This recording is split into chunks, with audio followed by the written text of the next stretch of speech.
Hello, this is the Otis Julius Show. This is episode 4. I'm your host, Otis Julius. Episode 5 is next, where I will be talking about the time that I got robbed on tour. Episode 10 is the episode where I talk about something crazy that happened to me in the state of Iowa.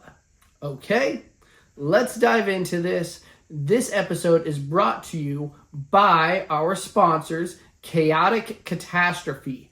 They're a Midwest promotional company who showcases and promotes mostly local artists throughout the area. They're really cool people, really nice. I believe that I met them in Kearney, Nebraska. I believe that they're from Grand Island, which I've been there as well. And I know that I've seen them hanging out in Omaha, Nebraska as well. Great people, really nice, sponsoring this episode of the Otis Julius Show. Let's dive into it. Otis News. I'm going on tour, did you know? Yeah, that's it that I've been talking about. Tour with Chris Webby, Jaron Benton, Whitney Payton, and myself. The last Wednesday tour. Super stoked about it. Get your tickets now. These shows are going to be awesome. This is indeed the tour to travel to. If you hit me up and say, Otis, you're not coming to my city, come to one of these shows. This is the tour to come to. Yeah, please do it. These shows are going to be awesome. I'm super stoked about it. I'm so close to being ready for tour. I recently got my set list figured out. I think there's probably a few tweaks I need to make in it, but I got my set list figured out. Really excited for it. New merch, obviously, we've been talking about that. I still have shirts available. Go check them out. I just got my shirt order placed. All my merch is ordered. Yeah, it's going to be amazing. I cannot wait. I can't wait to show you guys these new designs. And yeah, I just can't wait to be out there on the road. It's going to be super fun. I can't wait. And if you've been watching this podcast, you will have noticed that there are 2 basketball cards in every episode. Caitlin Clark and Sophie Cunningham. This song is called Caitlin and Sophie, and it features my very good friend, DJ Strawstone. I can't wait for you guys to hear this. Yeah, it's going to be dope. I really like the song. I'm really happy with how it turned out. Mastered by Ken Dudley.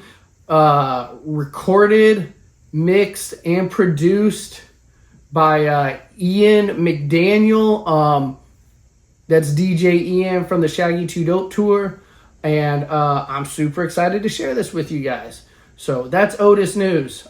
Tour. Let's go. New music, Caitlin and Sophie. Let's go. New merch. We're ready to go.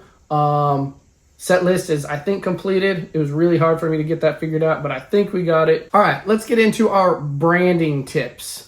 Last week we talked about merchandising, and I talked about some unique merch, talked about puzzles. I got a puzzle that was given to me by Jamie Triller. We talked about that. I also do custom Lego sets occasionally. This is from the Pizza Party Tour. This is my set. It's a custom Lego set, unique merch. Go figure it out. All right, so my branding tip of the day is add value to your brand. What does that mean? For me, it means don't do anything for free. Like, don't give away merch at shows. Now, there's obviously always an exception. For me, those exceptions are anybody who tells me that, hey, this is my first concert, my first show I've ever been to, you instantly get an Otis Julius sticker. I will never forget my first concert. It changed my life. I always give some sort of speech saying that my first concert changed my life. I'll never forget it. I hope that this changes your life and that you never forget it. And I give them a sticker, something to remember it by. Kids that come to the merch table, little kids, they always get a free sticker. The other exception for like free stuff for me is if somebody spends like an okay amount of money, like I also toss them a couple stickers. If somebody spends like a lot of money and then they talk about like, oh, I didn't see this or I'm thinking about grabbing that, like I'll just toss that over to them too. Just depending on the situation. Sometimes people spend a ton of money because they want to support you. I'll always offer something free once you've spent like $200, $300, $400, which like that happens sometimes. It's pretty crazy. But sometimes those people are like, no, I want to buy it. I'm like, yeah, absolutely, because they're buying merch because they want to support what I do, and I got to let them do that.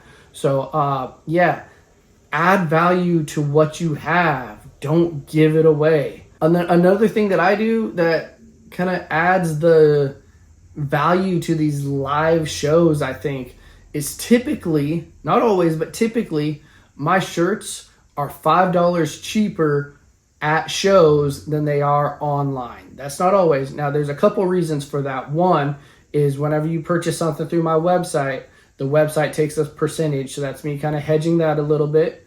And then also, people at the shows buying merch, they've already purchased a concert ticket. So my merch is a little bit cheaper inside the doors because you've already paid to get there, and it means so much to me that that's how you spend your hard-earned money. Is that the saying? Yeah, hard-earned money. And so, I add value so people can come buy stuff at like an insider's rate. They're inside the show. So that's another thing that I do. I used to do these like big bundle deals where it was like a shirt, a CD, and a hat or a sticker or whatever for this amount of money. And like the truth is, the bundles never really sold good. And then, going back to looking at other existing brands, if you go in to Macy's and you want to buy a Nautica or a polo shirt, you never find polo shirts that are like buy one, get one free. No, you can find them on the sales rack, but like that type of stuff doesn't exist in the higher end branding, which is what I'm trying to create, So again, add value to your product, add value to your brand, and I don't do anything free. The reality of the whole situation, I shouldn't say I don't do anything free. I do a lot of stuff free. What I should be saying is I don't give away merchandise for free. That's what I should be saying. Because a lot of times, not a lot of times, I'll say all the time, the music is free. If you want to pay for the music, we have physical copies of music, but the music is free. Go listen to it, stream it on YouTube or wherever you listen to music. You can listen to it for free, even without a paid subscription. Sometimes the show itself, I'm not getting paid for it, just depending on what's going on. Sometimes I have deals where I get paid, sometimes I don't.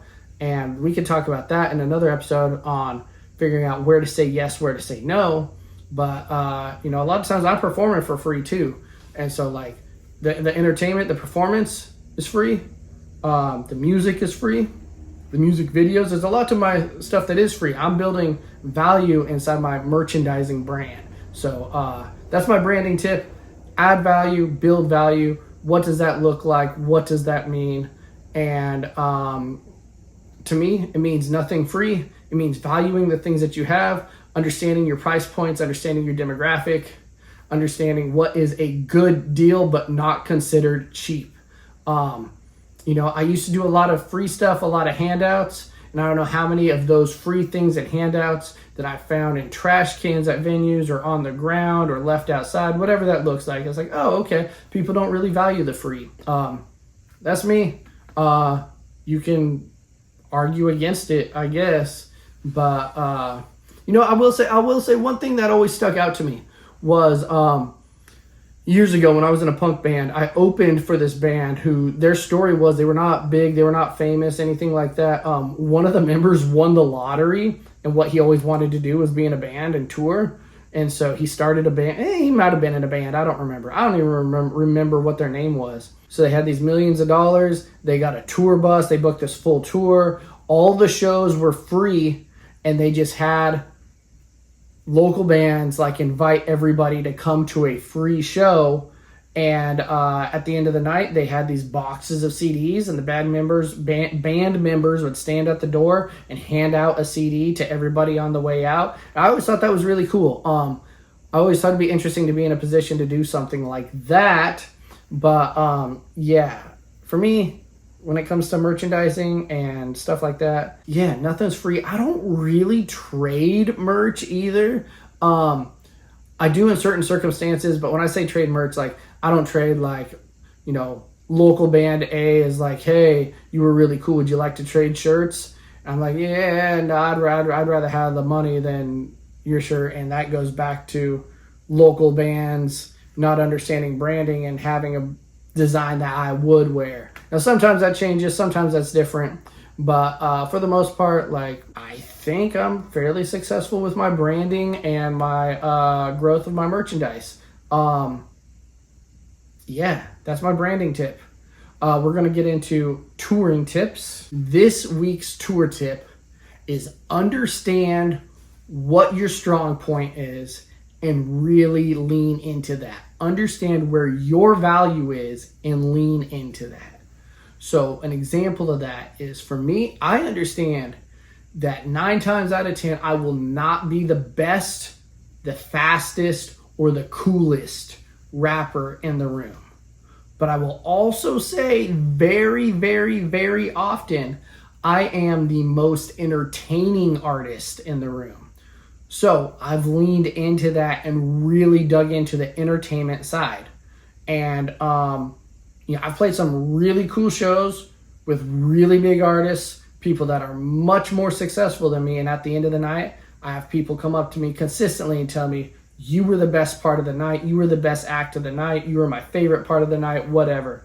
And I'm like, yo, that's dope, because people bought concert tickets to come out for entertainment, and I provided entertainment. And in their opinion, my entertainment was greater than the entertainment value provided by the headliner. Now, that does not mean I'm the better rapper, the better writer, etc. That means that I'm the better entertainer.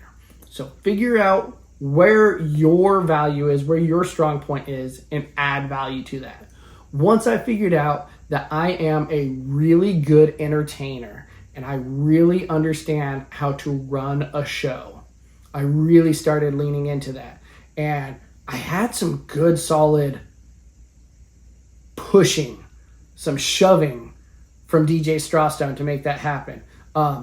He booked my first, let me see how the correct way to say this is. The first tour that he ever booked from me was the Midwest Beach Party Tour. And the Midwest Beach Party Tour was my idea, but not necessarily what I wanted to do. I wanted to just book an Otis tour. And Straw's response was like, I'm down to do something themed to help people come out. That really strong armed me into making up a theme, which was Midwest Beach Party Tour. And it worked great. And we've worked on a lot of great themed tours. And the themed tours add value. Lean into where your value is. My value is in entertainment. I'm adding value to the entertainment. Now I've got stage props whenever I headline. I've always got this projector set up that adds entertainment value. The shticks, the fun stuff around the promotion is all entertainment-based value that really adds to make these shows successful. I think that's really cool that we figured that out. And listen, your value may not be entertainment. Your value may be that you sound identical to how you sound on your album. Like, you're a really good performing musician because you sound really, really good live. Like, that's dope. Figure that out. Lean into that. What does that mean? That might mean that you need to upgrade and figure out how to get better on stage gear, things that are going to make you sound even better, give you the confidence to sound better. That also may mean that whatever you're doing, you may not be jumping around, moving around side to side as fast as can be, because you might be out of breath and not be able to perform as good as your record is. And if that's what people come to see, like, give them that. So figure that out. Lean into what you are good for and not what you're good for. Lean into what your strong point is and why people come to see you.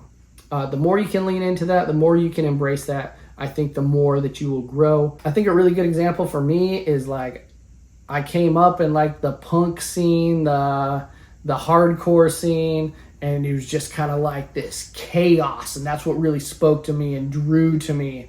And there was this band that I loved called The Chariot, and they were just so chaotic. I feel like maybe on a good night, 50% of the time, the mic was in the singer's like hand up to his mouth, and the other 50% of the time, like somebody in the crowd had grabbed it or was just laying on the ground.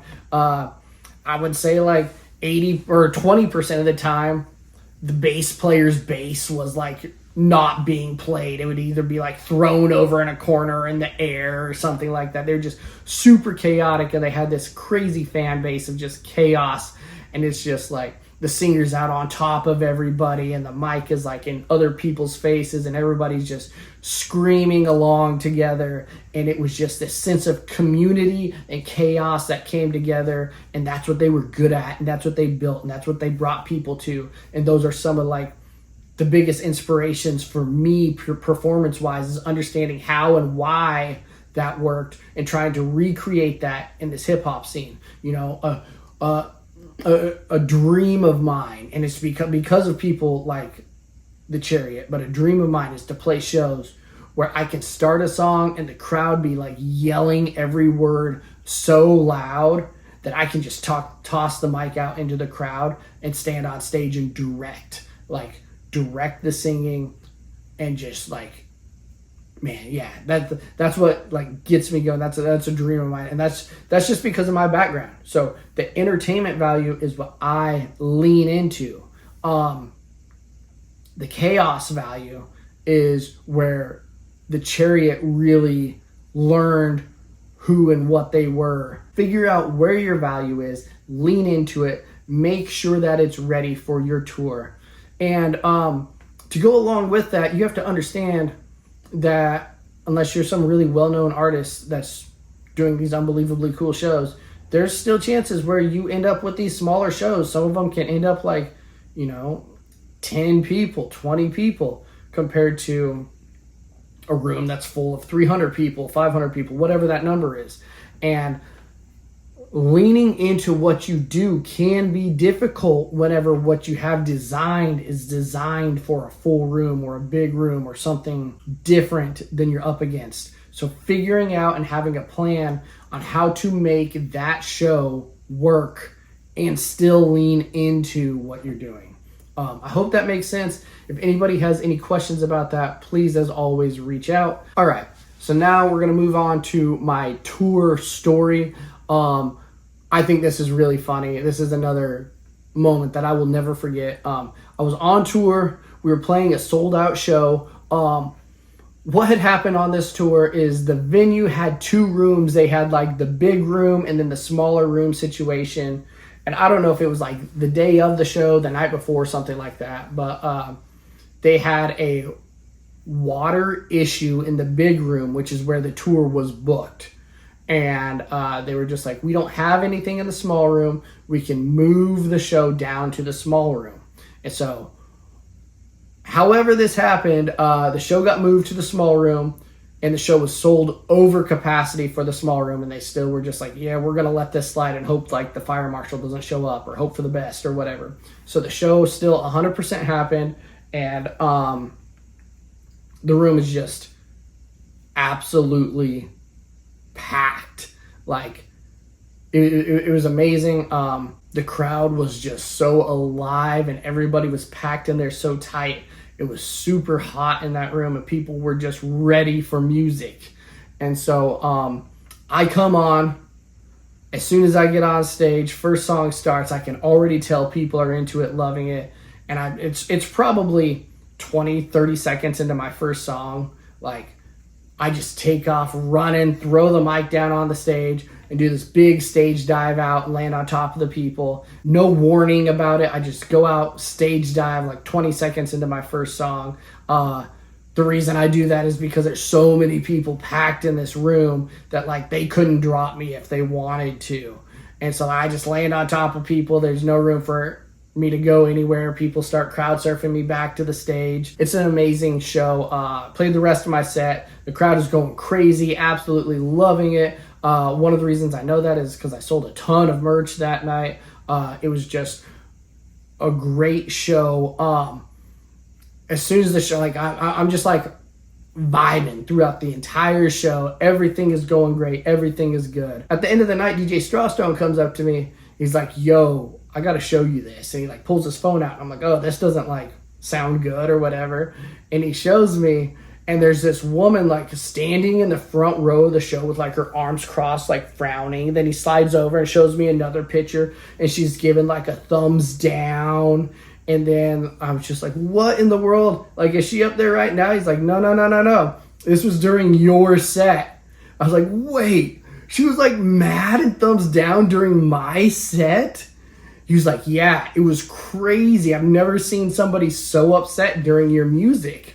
I was just like, yeah, that's wild. And so I kind of do this deep dive. I think it's hilarious. And I grab like the rest of the team's phones and pictures from the night, and we're all looking for photos or videos related to this lady. And a fan sends me a video, and I look, and there's this point where I'm playing my set, and this lady's like rolling her eyes, and she leans over to her friend, and it's just like, who even is this guy? Like, you can read her lips, and it's just so funny. So we laughed so hard about that.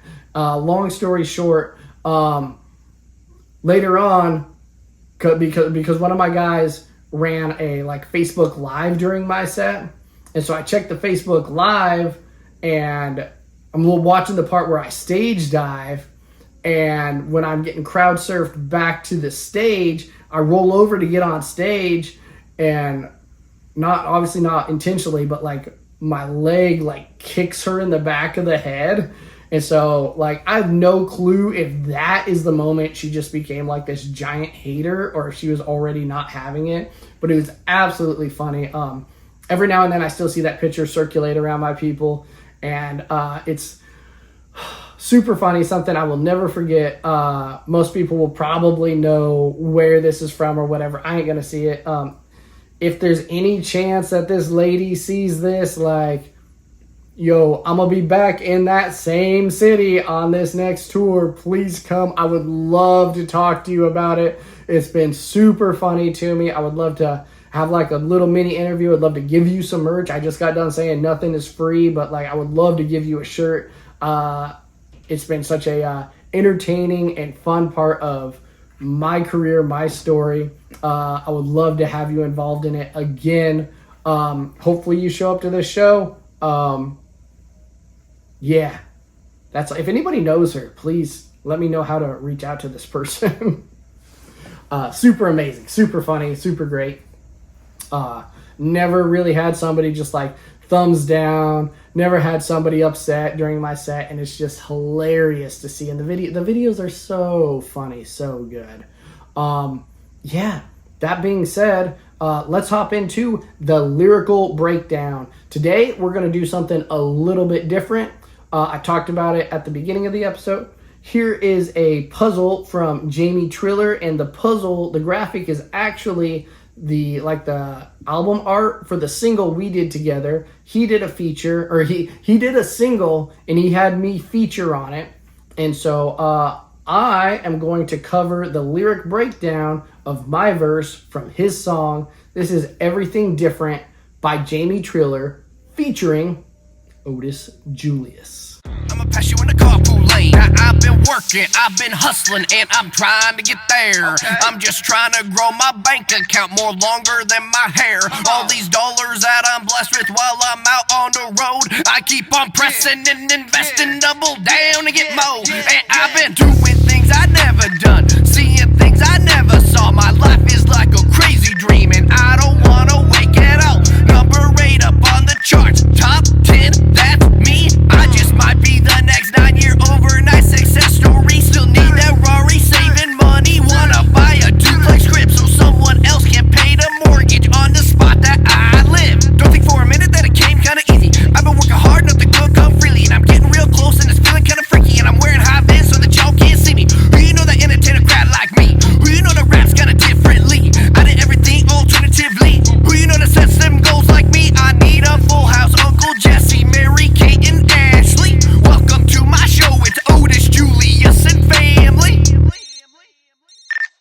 So I start my verse saying, well, I've been working, I've been hustling, and I'm trying to get there. I'm just trying to grow my bank account more longer than my hair. I just think that's an amazing line. I think it's super funny, and it's just grow that bank account longer than my hair. I've been working, I've been hustling, and I'm trying to get there. I'm just trying to grow my bank account more longer than my hair. All these dollars that I'm blessed with while I'm out on the road, I keep on pressing and investing, double down and get more.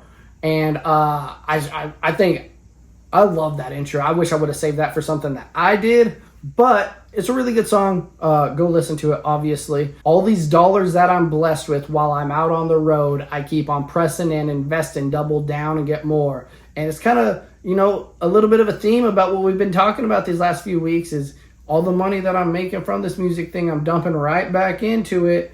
And there's that line, double down and get more. Pressing and investing, double down and get more. That's also just a fun little gambling term, so. And then the beat hits hard. Cause I've been doing things I never done. Seeing things I never saw. My life is like a crazy dream and I don't want to wake at all. And it's just like kind of talking about like, holy smokes, man, I'm here. I'm doing this music thing and I'm touring and I'm seeing these crazy things, traveling all over the country, all over the world, and it's really cool. So I wanted to talk about that in my raps. So yeah, sometimes I'm just like, man, I get to do this every night on this tour. This is amazing. I don't want to wake up from this. I want to do this forever. So my life is like a crazy dream and I don't want to wake at all. Number 8 up on the charts, top 10, that's me. I just might be the next 9-year overnight success story. Let's talk about that. Number 8 up on the charts. The Otis EP, man. The first time I ever hit charts is my first EP I released is Otis Julius. Charted number 8 on the hip hop charts. At the time, it was the biggest thing I'd ever done. Super proud of that. Number 8 up on the charts, top 10. That's me. I just might be the next 9-year overnight success story. People always talk about like this overnight success, like what they say, it takes 10 years to become an overnight success. That's like a saying or something like that. At the time, yeah, that was year 9. Obviously, that didn't happen. So maybe I'll be the next 11-year overnight success story. That might be the thing.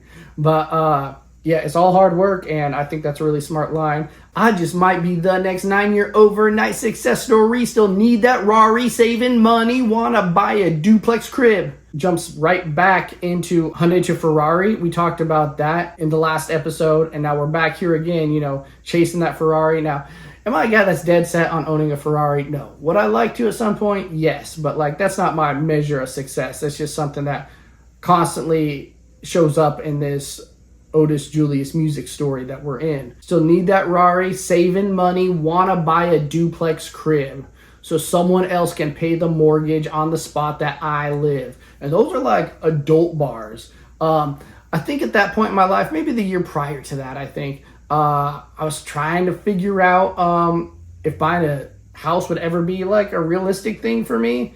And if so, what that looked like. And I was just like, I would love to own a duplex so somebody else can pay majority of my mortgage. And then on top of that, then later I can buy a house and have an investment property. So that's just me rapping about being an adult right there. Don't think for a minute that it came kind of easy. I've been working hard, nothing good come freely, and I'm getting real close and it's feeling kind of freaky, and I'm wearing high vis so that y'all can't see me. I think that's a fun flow. And don't think for a minute that it came kind of easy. I've been working hard, nothing good come freely, and I'm getting really close and it's feeling kind of freaky, and I'm wearing high vis so that y'all can't see me. And those are all just rap bars. They're just talking about rapping, I'm getting close to making something out of this career. Like, yeah, I've already done some really, really cool stuff. And I feel like every day I'm getting closer to doing more and more bigger, cooler stuff.